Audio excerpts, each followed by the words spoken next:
गौरव साहब, अलीगढ़ के तमाम युवाओं से मेरी आवाज़ जहाँ तक जाए मैं उन सब से कह रहा हूँ, ये मान के चलना आने वाले दिन बहुत अच्छे नहीं हैं, लेकिन अच्छे इसलिए हैं कि पहली बार सनातनियों को अपनी बीमारी का पता चल गया है। इसलिए बड़ा भटकाया जाएगा आपको। फला ब्राह्मणों के खिलाफ है, फला दलितों के खिलाफ है, ये सब जादू चलेंगे। आप इन्हीं जादुओं से पिछले कई सौ सालों से इसी में व्यस्त थे, और जिनसे उनको पूछना चाहिए था उनसे नहीं पूछा। इसलिए जो आज तालिबान कर रहा है, आपको ताज्जुब होगा। मैं सिर्फ उसका एक ही लाइन बता करके बात समाप्त करता हूं। हिंदुओं में, सनातनियों में, या किसी मनुष्य को बचपन में कोई चोट लग जाए, लंबे उम्र तक उस चोट का दर्द रहता है, याद रहता है बचपन में चोट लगी थी। हमारे सनातनियों में एक संस्कार होता है, जनेऊ संस्कार, उसे यज्ञोपवीत संस्कार भी कहते हैं।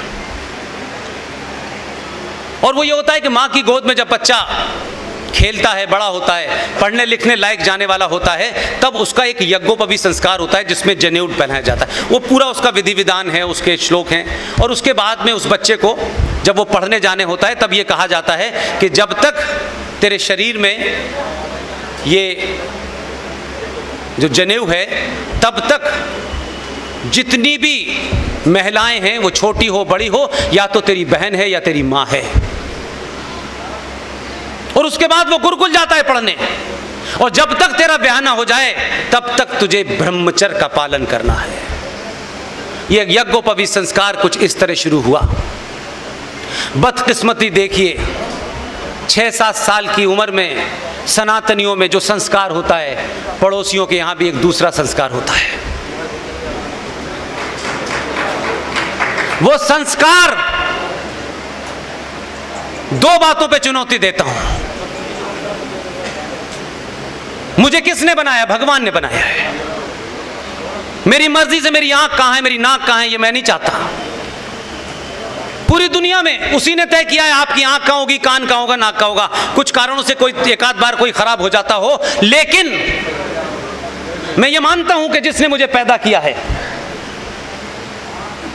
उसने मुझे सोच समझकर ही कान यहां लगाए, यहां आंखें लगाई हैं। मुझे उस पे यकीन है कि तूने जैसा भेजा है मैं वैसा ही तेरे पास आऊंगा। उन्हें यकीन नहीं है, वो कहते हैं अल्लाह समझदार था लेकिन छोटे सी कुछ गड़बड़ करना भूल गया। उन्हें अल्लाह पे भी यकीन नहीं है, इसलिए जिस्म के किसी हिस्से से छेड़छाड़ किए बगैर वो मुसलमान नहीं होते बेचारे। अरे अल्लाह पे यकीन रखो, जैसे आए थे वैसे चले जाएं। अल्लाह समझदार नहीं था, ये काम ऊपर ही से करके भेज देता। और कमाल ये है कि जिस काफिर ने कैंची बनाई उसी का इस्तेमाल करके तुम मुसलमान हुए। इसलिए वो जो बचपन की चोट है वो तालिबानों की शक्ल में गर्दन भी काटती है, हाथ भी काटती है, गला भी काटती है। यही सच्चा इस्लाम है।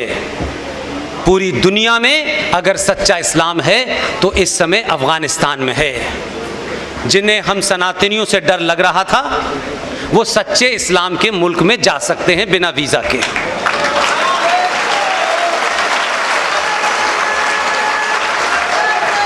और क्यों?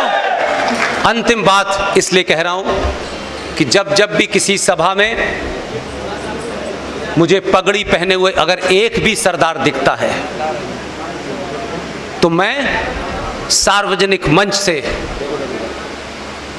उनके सामने अपनी 2 मिनट की बात रखता हूं। आप कौन हैं? किसके वंशज हैं? आपके पूर्वज कौन हैं? ये बोध आपने हमें कराया। हमारे जब जनेऊ काटे जा रहे थे तो आपने तलवार उठाई थी।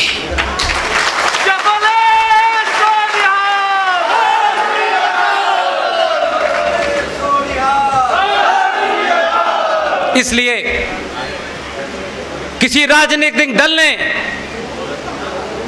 अपने निजी स्वार्थों के लिए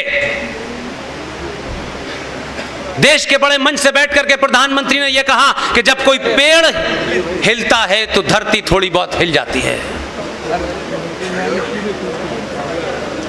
मैं सिर्फ एक ही बात कहता हूं, बहुत भटक गए हैं इनमें से लोग, चले गए हैं कुछ कनाडा के अंदर, कुछ अमेरिका के अंदर, कुछ यूके के अंदर। पैसा कमाने से आप पैसे कपड़े अच्छे पहन सकते हैं, पैसे से संस्कार नहीं आते, ये ध्यान रखिएगा। कुछ लोग सड़कों पे खड़े होकर के कहते हैं ये 2 टके की औरतों को, हिंदू औरतों को बोली लगती थी। वो अपने माजी को नहीं जानते, पास्ट को नहीं जानते, इसलिए बचकानी बात कर रहे हैं। ये कोई नहीं है, ये हमारा सुरक्षा कवच था। इसलिए मैं यहां से खड़े होकर पहले से पिछले 4 साल से कह रहा हूं, आपको लोगों के बीच में अपनी बात उठानी चाहिए। जितनी तबीयत से पत्थर फेंकोगे आसमान में उतना ही गहरा छेद होगा। फॉर्मेलिटी मत कीजिए। 1947 में बहुत सारे लोगों को मौका नहीं मिला कुछ करने का। हम पैदा नहीं हुए तो हमें भी नहीं मिला था। इस इतिहास के इस क्षण ने, इस लम्हे ने मुझे और आपको मौका दिया है कि 2021 में इस राष्ट्र को बचाने में अपनी भूमिका खुद तय करें और बिना नुके नुकसान के अपना काम तय करें। दुनिया आपको याद रखेगी। मैं इन सब के लिए एक ही बात कहता हूं, इसी मंच से सवाल उठाइएगा, जगह जगह उठाइएगा। राजनीतिक दलों की प्रतिद्वंदता को अपना मत मानिएगा।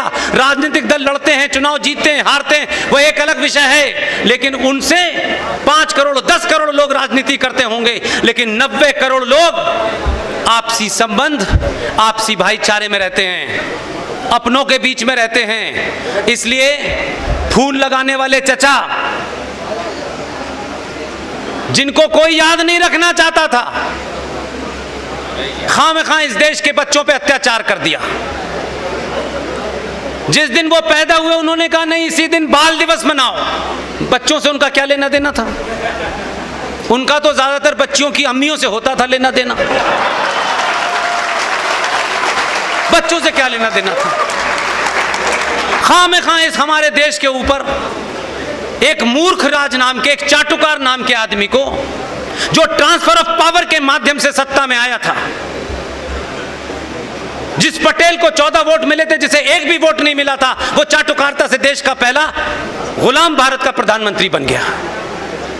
14 नवंबर को बाल दिवस मनाया जाता है। ऐसा लगता है कि उनके अलावा किसी को और को बच्चों से प्यार ही नहीं था। मेरी आपसे विनती है, अगर हजारों साल की संस्कृति को बचाना है तो तत्कालिक फायदे को मत देखिए कि आपको शाम में घर पहुंचते ही क्या फायदा होगा, कल क्या फायदा होगा। मैं राष्ट्र की बात करता हूं, देश की बात नहीं करता। आप पूरी ताकत से, आप गुप्ता हैं, शर्मा हैं, मिश्रा हैं, ठाकुर हैं, जो भी हैं, ये सामाजिक व्यवस्था का रूप था। ये ब्राह्मण होगा ये काम करेगा, ठाकुर ये काम करेगा, ये हमारी मजहबी व्यवस्था नहीं थी। 14 नवंबर के कलंक को समाप्त करने के लिए अभी दिसंबर आ रहा है। आप ध्यान रखिएगा, गुरु गोविंद सिंह के छात्र पुत्र थे, 2 चमकौर के युद्ध में मार दिए गए और 2 साहबजादा जोरावर सिंह और साहबजादा फतेह सिंह बच्चों की उम्र के थे।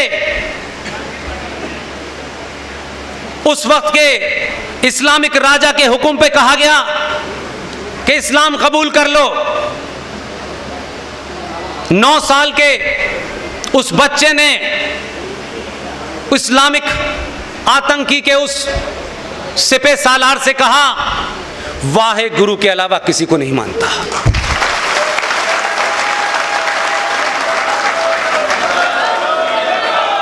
अगर किसी सियासी दल की मक्कारी, अगर किसी सियासी दल ने इनके खून से होली खेली है तो आपको और मुझे किसने रोका है? 26 दिसंबर को उन दोनों शहजादों को दीवार में चिनवा दिया गया, इसलिए कि उन्होंने इस्लाम कबूल नहीं किया। दोनों की मौत हो गई। उनकी दादी गुर्जरी देवी को जब यह पता चला, उनकी भी मौत हो गई। अगर भारत के बच्चों को अपने सम्मान और पुरुषार्थ के बारे में बताना है तो 26 दिसंबर को बाल दिवस मनाएं, अपने आप देश के लोग समझ जाएंगे। बहुत बहुत धन्यवाद। Thank you very much.